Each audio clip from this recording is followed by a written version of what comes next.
Mais um sistema de captação de água foi inaugurado hoje, o do Bananal. A obra custou 20 milhões de reais e vai beneficiar o plano piloto. Mesmo assim, o racionamento segue sem data para terminar.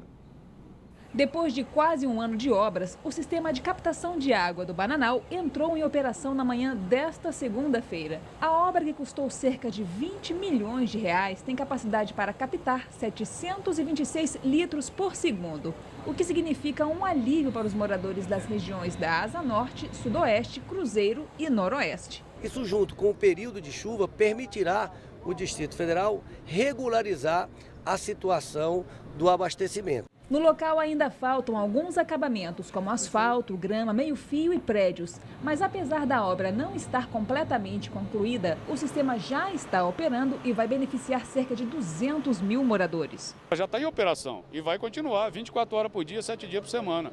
O que nós estamos fazendo agora é a parte de urbanização. Apesar dos esforços, o racionamento não tem data para acabar, já que o nível dos reservatórios continua baixo. O sistema do Descoberto amanheceu em 6,9%, o de Santa Maria, 22,9%. E tem mais. No início da semana passada, a CAESB enviou uma proposta de calendário para a DASA, onde o racionamento sobe para 2 dias, mas a proposta ainda não foi aprovada. Hoje, durante a inauguração, o presidente da companhia afirmou que estão fazendo de tudo para evitar a medida. Eu até espero que a gente consiga não precisar fazer isso. Esta já é a segunda obra de captação entregue. A primeira foi a do Lago Paranoá no início do mês. Já a do Corumbá, feita em parceria com o estado de Goiás, a previsão é que fique pronta no primeiro semestre do ano que vem. Agora o governo corre contra o tempo para tentar atacar esse problema da água. Pois é, e o pior é que o governador Hollenberg nem se dá conta de que estava ali ao lado dele, essa pessoa aí que apareceu dando entrevista, declarações, todo arrogante e tal, que é o presidente da CAESB. Porque ali, além da imprevidência total, né, que levou o Distrito Federal a essa situação calamitosa de colapso no fornecimento de água, a gente agora assiste a CAESB para criar um factoide, inaugurando uma coisa que ainda nem acabou. A obra não acabou, mas a CAESB logo se apressou em inaugurá-la para tentar mostrar serviços ali ao governador e à população do Distrito Federal. Água que é bom, necas de Pitibiriba. E o pior é que o presidente da CAESB disse que não descarta racionamento no ano que vem. Eles dizem que estão fazendo obras, fazendo isso, fazendo aquilo outro, mas o fato é que a situação não parece ter alterado substancialmente para melhor. E hoje estão sem água o setor de Oficina Sul, também indústria e abastecimento, cidade estrutural, Cruzeiro Velho e Taguatinga Norte, além dos moradores dos bairros Bela Vista, Morro da Cruz e Residencial do Bosque, em São Sebastião. O fim de semana foi de chuva e a boa notícia é que novos temporais são esperados para esta semana, com direito até a trovoada. Domingo foi dia de tirar o guarda-chuva do armário. A chegada da chuva foi comemorada. Olha só a alegria desse morador de Santa Maria que nem se preocupou que estava se molhando. Muito pelo contrário, se esbaldou na água. Ele ainda aproveitou para pedir ao governo o fim do racionamento. Vamos acabar o racionamento! E a chuva chegou aqui em Santa Maria! Só que o racionamento segue a todo vapor. Mas as chuvas do fim de semana trouxeram esperança para os moradores da capital, além de amenizar o calor dos últimos dias. Depois de uma longa seca, a chuva chegou. Segundo o INMET, a notícia é animadora para os próximos dias. A previsão é de céu encoberto e mais chuva para toda a semana. O alívio também na Chapada dos Veadeiros. Finalmente o incêndio do Parque Nacional está sob controle. Foram quase 2 semanas de combate às chamas. O próximo passo agora é descobrir se o fogo teve origem criminosa. O Ministério Público Federal já abriu inquérito e deu 5 dias para a Polícia Federal, a administração do parque e a Prefeitura de Alto Paraíso, de Goiás, passarem informações sobre a causa do fogo. A nossa equipe de reportagem acompanhou os últimos dias de trabalho intenso. Uma das suspeitas é de que o incêndio tenha sido causado por pessoas contrárias à ampliação do Parque Nacional. Para a Polícia Civil, o maior incêndio da história da região pode ter origem criminosa. Estamos aguardando um laudo pericial para confirmar de maneira técnica essa suspeita. Neste sábado, os governadores de Goiás e do Distrito Federal sobrevoaram o Parque Nacional da Chapada dos Veadeiros. Depois de 5 meses de estiagem e do maior incêndio da história do Parque Nacional da Chapada dos Veadeiros, a chuva que era tão esperada por moradores, bombeiros e voluntários voltou a cair na região. A gente está preocupado com esses novos focos da região e por isso a coordenação resolveu por bem colocar uma tropa de pronto emprego, tanto de brigadistas como de bombeiros militares, para poder ficar monitorando esses novos focos que porventura surjam. As chamas destruíram 65 mil hectares do parque, o equivalente a quase 1/3 da área total.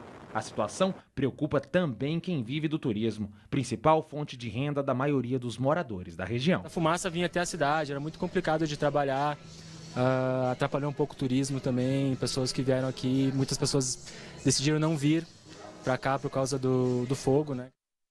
O governo corre contra o tempo para aprovar no Congresso, ainda neste ano, medidas que considera importantes para a retomada da economia. Só que o calendário ficou apertado por causa de folgas de parlamentares e de feriados, que já começam esta semana. Vamos saber ainda qual é o estado de saúde do presidente da República com Renato Dourado, já está com a gente novamente por aqui. Renata, muitos assuntos importantes, mas pouco trabalho, né?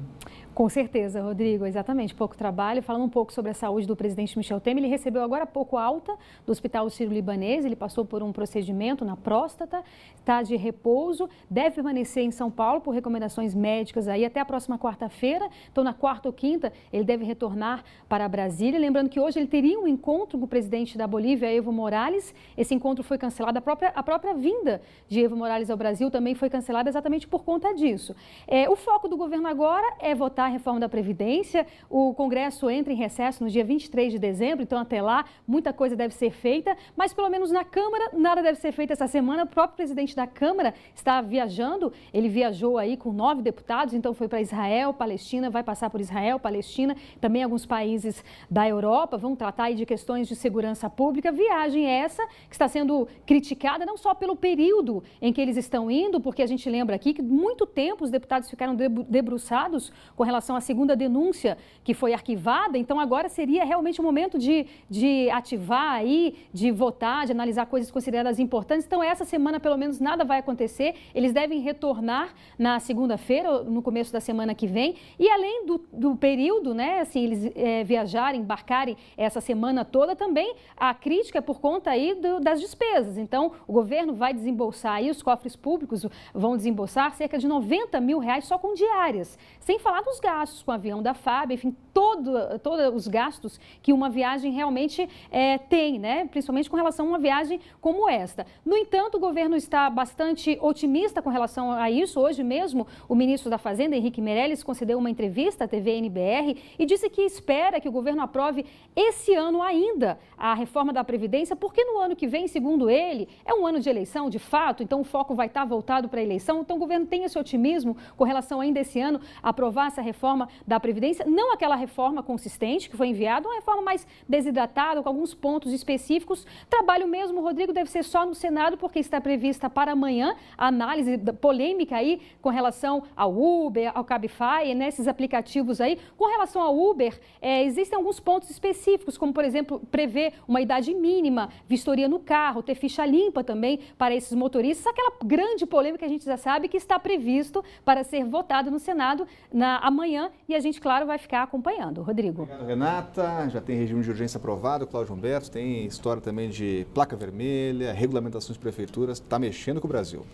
O que a gente espera é que o Congresso Nacional, particularmente os senhores senadores, não percam a perspectiva de que o que está em jogo é o direito de escolha do cidadão. O cidadão é que tem que ter o direito de escolher como deseja ser transportado. Se eu preciso usar um carro de aluguel para ser transportado, eu não posso ser obrigado a usar apenas táxi ou Uber ou carro de placa vermelha, ou seja o que for. Aliás, o Estado brasileiro, o governo brasileiro não devia nem se meter nessa relação entre cidadãos e proprietários de carros que se utilizam de aplicativos para oferecer serviço eventual de carro com motorista. Já é um absurdo que o Estado brasileiro, de alguma maneira, que pretenda se meter nisso. Agora, proibir ou limitar, de alguma maneira, dificultar o uso da tecnologia é um perigo, porque qualquer coisa nessa direção vai abrir um precedente perigoso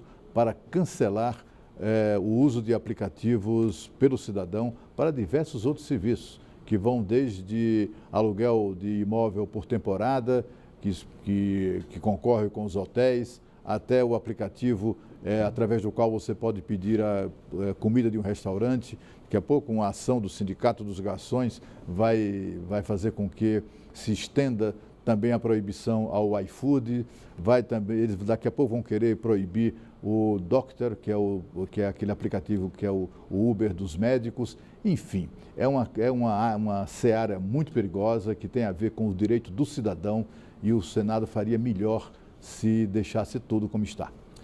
E a seguir, na reta final para o Enem, 10 mil estudantes lotam o Nilson Nelson em grande aula de revisão. Band Cidade volta já.